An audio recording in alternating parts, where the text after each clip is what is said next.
सुधांशु त्रिवेदी जी को, सांसद भी हैं और बीजेपी के वरिष्ठ राष्ट्रीय प्रवक्ता भी हैं। सुधांशु जी, राहुल गांधी का कहना है वो पैसा तो लेंगे थोड़ा थोड़ा अमीरों से और देंगे गरीबों को, और इस सारे प्लान से प्रधानमंत्री बहुत बौखलाए हुए हैं, घबराए हुए हैं। क्या जवाब देंगे आज आप राहुल गांधी को?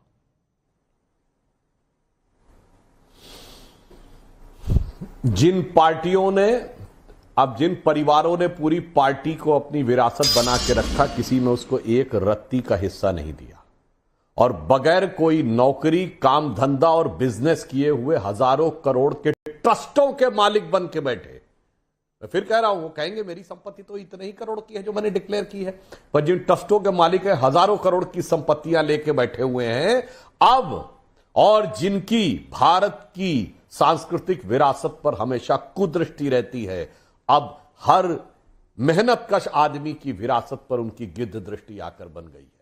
और बहुत साफ हो गया है कि जो कुछ कांग्रेस ने अपने मैनिफेस्टो में कहा था, उसके बाद राहुल गांधी ने जो उसका क्लैरिफिकेशन दिया था कि हम इंस्टीट्यूशनल सर्वे करेंगे, हम इकोनॉमिक सर्वे करेंगे, फिर हम देखेंगे और क्रांतिकारी कदम उठाएंगे। अब उनके गुरु, हाईटेक गुरु ने जो एक्सरे करके दिखाया है, वो क्रांतिकारी कदम की क्रांति एकदम क्लियर कट हो गई है।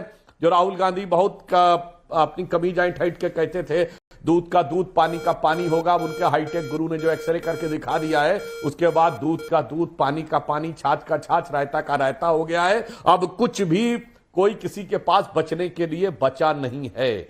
अब मैं यहां यह भी कहना चाहता हूं कि कांग्रेस ने जो कुछ ये बातें कह रहे हैं, आज भारत जिस मजबूती के साथ आर्थिक शक्ति के रूप में आगे बढ़ रहा है, कौन सी ऐसी शक्तियां नहीं होंगी जो कि ये चाहती होंगी कि भारत इसमें न बढ़ने पाए। तो विदेश से बैठकर अगर सैम पित्रोदा ने यह बोला है, इनके मैनिफेस्टो पे विदेश के चित्र थे, अमेरिका की बफेलो लिवर की गंदगी का चित्र था, इन्होंने जो एनवायरमेंट के ऊपर दिखाया था, अब साफ हो गया कि वो चित्र एक गलती नहीं थी, इनके दिमाग पर विदेश की छाप है।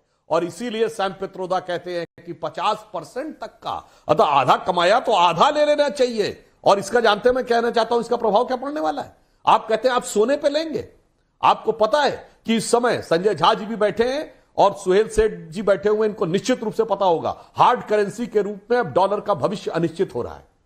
दुनिया के 1/4 से अधिक बैंक अब अपना गोल्ड रिजर्व बढ़ा रहे हैं और यूबीएस ने कहा है कि इस साल 700 मीट्रिक टन गोल्ड रिजर्व बढ़ाएंगे और प्राइवेट सेक्टर में सबसे ज्यादा गोल्ड भारत में है। हर साल हम 700 टन गोल्ड इंपोर्ट करते हैं, क्योंकि गरीब से गरीब आदमी भी कहता है कि अगर 1-2 तोला सोना भी तो होना चाहिए। आज उसके ऊपर इनकी नजर है, यानी भविष्य में जब वर्ल्ड की हार्ड करेंसी, जब मल्टीफेरस इस वर्ल्ड में, मल्टीपोलर वर्ल्ड में जब हार्ड करेंसी गोल्ड की तरफ बढ़ेगी, तो भारत की जो सबसे बड़ी शक्ति होगी, उसके ऊपर दृष्टि किन शक्तियों की होगी, यह समझने की जरूरत है। और मैं एक और बात कहना चाहता हूं, भारत की इस स्थिति को लोग समझते नहीं। हमारे यहां सोना कोई केवल पैसा नहीं है, मैं इनसे कहना चाहता हूं, हमारे यहां सोना धर्म का प्रतीक है।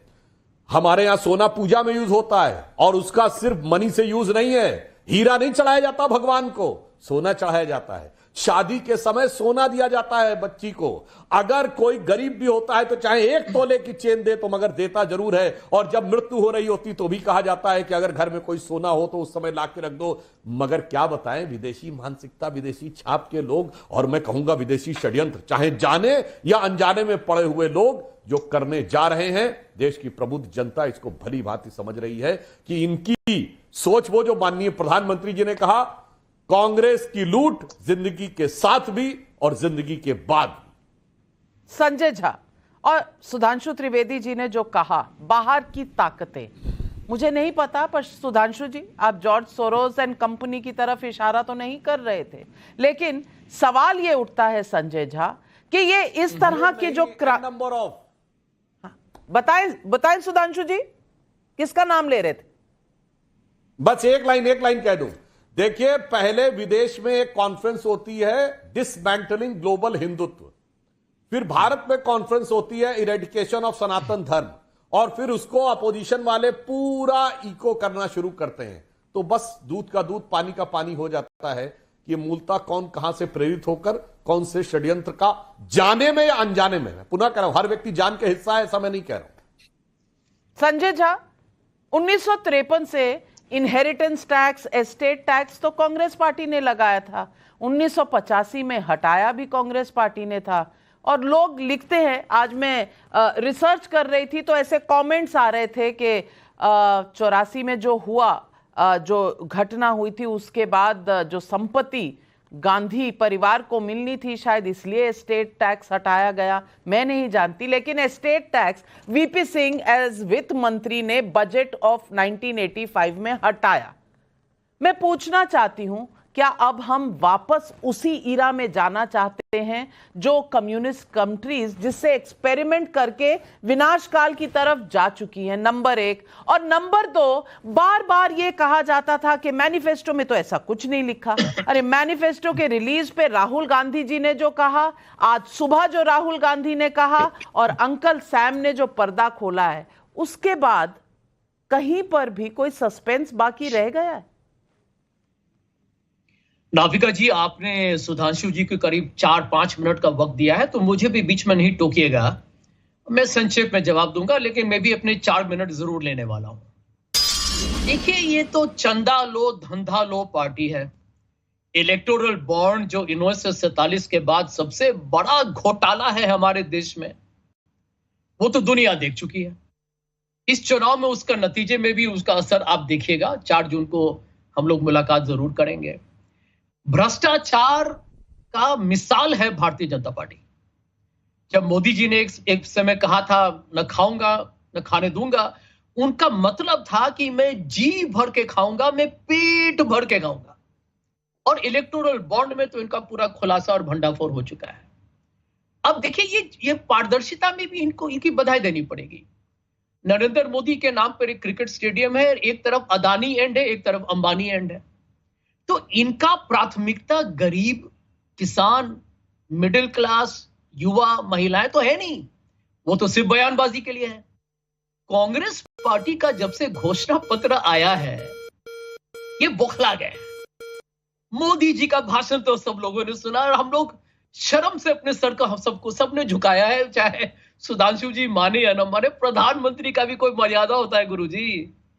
मुस्लिम लीग, उन्होंने शायद दस्तावेज को पढ़ा भी नहीं, और पढ़ते तो शायद समझते भी नहीं, क्योंकि वहां पर तो अच्छे गारंटीज थे युवाओं के लिए, महिलाओं के लिए, गरीब के लिए, मनरेगा के लिए। वो तो आपकी सोच में आता भी नहीं है सुधांशु जी। आज आपका चिंता जो है ना, आपकी जो दुविधा, जो कश्मकश है, वो मैं समझ रहा हूं। और मुझे प्रधानमंत्री के लिए बहुत सहानुभूति है, क्योंकि उन्होंने इतना भी जांच नहीं किया। भारतीय जनता पार्टी को लोग कहते हैं बड़ा एक वेल ऑयल्ड मशीन है, तो आपका कोई ग्रीस जो है ना, वो कोई लगाया नहीं आज सुबह। जानते हैं क्या है?